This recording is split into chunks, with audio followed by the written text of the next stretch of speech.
योगी सरकार ने वित्त वर्ष 2025-26 का बजट पेश कर दिया है। करीब 8 लाख करोड़ रुपए के इस बजट में युवाओं, किसानों, टेक्नोलॉजी, इंफ्रास्ट्रक्चर, रोजगार पर बड़ा फोकस किया गया है। इस बजट में 2027 के चुनावों की झलक साफ नजर आ रही है, क्योंकि सरकार ने उन योजनाओं को प्राथमिकताएं दी है जिनका सीधा फायदा जनता को मिलेगा।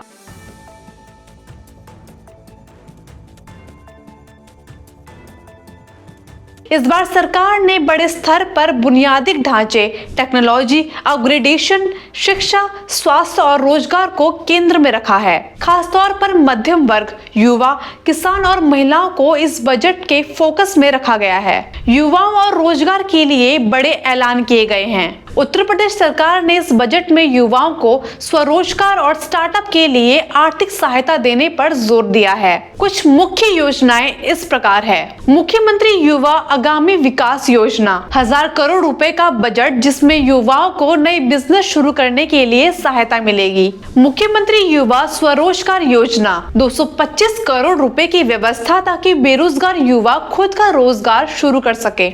MSME सेक्टर को बढ़ावा देना। प्रदेश में करीब 96 लाख SMME इकाइयां हैं, जिनमें 1.65 करोड़ लोगों को रोजगार मिला हुआ है। इस सेक्टर को और मजबूत करने के लिए कई योजनाएं शुरू की जाएंगी। शिक्षा और टेक्नोलॉजी को बढ़ावा देना। योगी सरकार टेक्नोलॉजी और शिक्षा में सुधार के लिए बड़े बड़े कदम उठा रहे हैं। स्मार्ट क्लास और डिजिटल लाइब्रेरी। सरकारी स्कूल और पॉलिटेक्निक संस्थाओं में डिजिटल क्लासेस शुरू की गई हैं।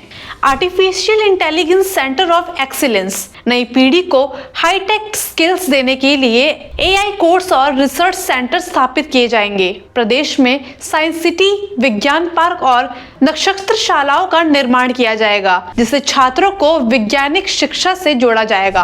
58 नगर निकायों को स्मार्ट सिटी में बदला जाएगा। हर स्मार्ट नगर निकाय के लिए 2.50 करोड़ रुपए का बजट रखा गया है। सड़कों और मेट्रो परियोजनाओं को बढ़ावा देना। प्रदेश में इंफ्रास्ट्रक्चर को मजबूत करने के लिए इस बजट में बड़े ऐलान किए गए हैं। कुछ मुख्य प्रोजेक्ट्स इस प्रकार हैं। नया एक्सप्रेसवे और लिंक रोड बनाए जाएंगे, जिससे प्रदेश के सभी महत्वपूर्ण शहरों को आपस में जोड़ा जाएगा। विंध्य एक्सप्रेसवे की घोषणा। प्रयागराज, वाराणसी और सोनभद्र को जोड़ने वाला 24,000 करोड़ रुपए की लागत वाला एक्सप्रेसवे तैयार किया जाएगा। Metro projects. कई शहरों में नई मेट्रो परियोजनाएं शुरू करने के लिए सरकार ने बजट में प्रावधान किए हैं। किसान और ग्रामीण विकास पर जोर दिया जाएगा।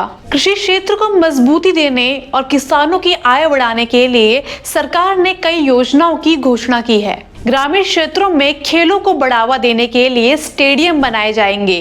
किसानों की आय दोगुनी करने के लिए नई योजनाओं पर काम किया जाएगा। हैंडलूम्स और टेक्सटाइल इंडस्ट्री को राहत मिलेगी। आपको बता दें, उत्तर प्रदेश में हैंडलूम इंडस्ट्री दूसरे सबसे बड़े रोजगार देने वाले क्षेत्रों के रूप में उभर रहा है। इसे देखते हुए सरकार ने विशेष योजनाएं बनाई हैं। 300 करोड़ रुपए की लागत से टेक्सटाइल पार्क बनाया जाएगा। 150 करोड़ रुपए की व्यवस्था। पावरलूम उद्योग को राहत। अटल बिहारी वाजपेयी पावरलूम विद्युत फ्लैट रेट योजना के लिए 4000 करोड़ रुपए का बजट। सरकार ने श्रमिकों और उनके परिवारों के लिए कई योजनाओं की घोषणा की है, जैसे कन्या विवाह योजना। इसमें श्रमिकों की बेटियों की शादी के लिए स्वजातीय विवाह पर 55,000 रुपए और अंतरजातीय विवाह के लिए 61,000 रुपए दिए जाएंगे। स्वास्थ्य के लिए गंभीर बीमारी सहायता योजना। श्रमिकों के इलाज का पूरा खर्चा सरकार उठाएगी। अटल आवासीय विद्यालय। श्रमिकों के बच्चों के लिए प्रदेश में हर मंडल में 360 बच्चों की क्षमता वाला एक स्कूल बनाया जाएगा, जिसे बाद में 1000 बच्चों तक बढ़ाया जा सकता है। अब सवाल ये है कि क्या ये बजट चुनावी रणनीति है? बजट में कुछ लोक लुभावन योजनाएं शामिल है, जो सीधा मिडिल क्लास, युवा, किसान और गरीब तबके को फायदा पहुंचाने वाली हैं। इसके अलावा सरकार ने इंफ्रास्ट्रक्चर, टेक्नोलॉजी पर भी फोकस किया है, जिसमें यूपी को एक आर्थिक महाशक्ति बनाने का लक्ष्य रखा गया है। इस बजट में जनता को कितनी राहत मिलेगी और 2027 के चुनावों में इसका क्या असर होगा, इसमें आपकी क्या राय है? अपनी राय कमेंट बॉक्स पे जरूर दें और हमारे चैनल आरंभ न्यूज को जरूर लाइक और सब्सक्राइब करें। धन्यवाद।